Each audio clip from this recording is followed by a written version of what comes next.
For most of us, the buzz of a mosquito is just an annoyance. But for some 300 million people in Africa, a mosquito bite leads to malaria. For 650,000 children and pregnant women, it means death. Israel is a particularly interesting example in this case because here in Israel, malaria was rampant.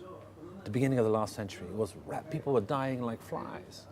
People in Israel have forgotten this, but the malaria situation in Israel was as intense, if not intenser, than we find in many parts of Africa today. The problem is mosquitoes are getting smarter. We're dealing with issues of insecticide resistance.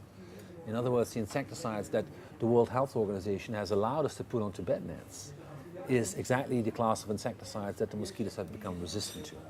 So they tolerate now the insecticide.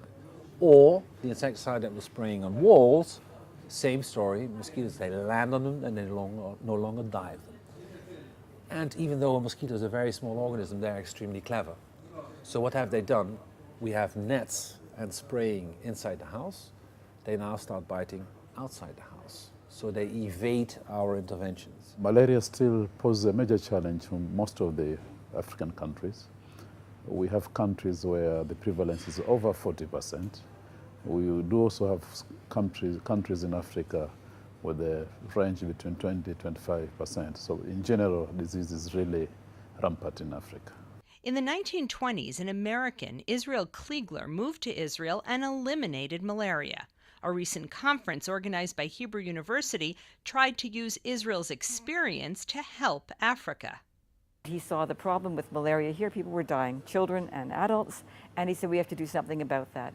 To do that, he developed not necessarily a new idea at the time, but an integrated approach to getting rid of malaria.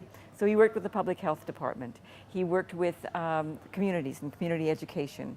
He organized treatment and prevention strategies.